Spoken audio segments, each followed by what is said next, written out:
Okay, so I want to tell a little story about this thing that happened one time when I was a kid in Rockville Center. Okay, so I'm about maybe, I don't know, 6 or 7 years old. And even though my family is pretty liberal when it comes to Judaism, we're pretty reformed Jews, right? We pretty much, high holidays or nothing. You don't observe Shabbat, anything like that. Keep kosher. No one in my family really cares about that shit. But for some weird reason, my parents always made me go to temple as a kid.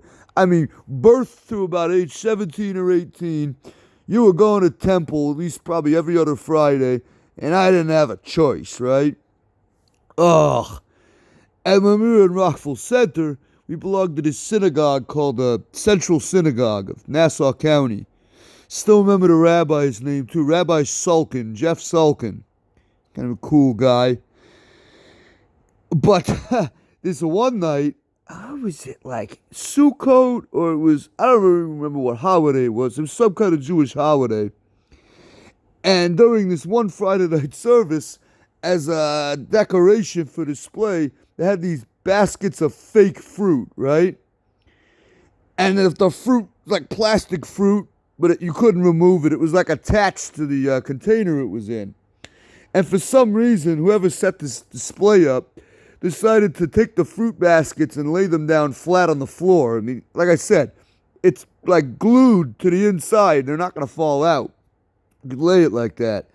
And at one point during the service, my like autistic ass looks at these like fake fruit baskets laying on the floor, like right in front of the bima, right? The stage. In the sanctuary, and it started like offending me for some reason, like an Adrian Monk, like OCD.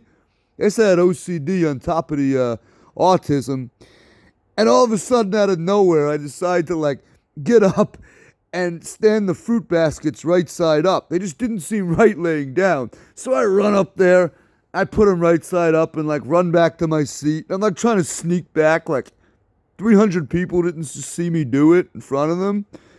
And my dad's like, "Why did you do that, David? Don't touch that display." Like, but it was wrong. David, that's not for you. And, like 5 minutes go by. It's just really bugging me, right?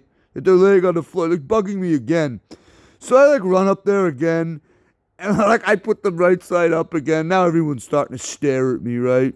All the people in like the congregation, the Rabbi Sulkin's looking at me like, the fuck is wrong with this kid? Like, does he need some counseling or what? Maybe he needs more God in his life. And my dad's like starting to get madder, like, "What are you doing? I told you not to touch that, David. Leave it alone." "But it should be standing up." "I don't care, David. Doesn't matter. It's a fucking fruit basket. Fake fruit. Leave it." And then finally, a few minutes later, I can't take it anymore, and I run up there and like do it again.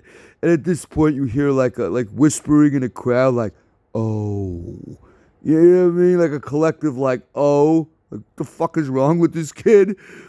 We should put him in a straitjacket." And then finally, like my dad runs up there and like grabs me, basically picks me up and like carries me out of the temple and like kicking and screaming, like, "No! God, the baskets! What do I do? I want to stand up!" "Run up, David! I don't want to hear about the fruit anymore. Enough! We're going home now." Of course, I guess he was doubly pissed that I ruined the Shabbat for him, and he couldn't stay for the rest of the service because he had to take me home. But yeah, my parents were really not happy about that. But yeah, that was my little story about the time in temple when I was a little kid, and these fruit baskets were laying on the floor, and my OCD kept getting the best of me, and I just had to run up there and interrupt the service to stand them back up. Till my dad dragged me out of there and took me home. What a time. What a fucking time.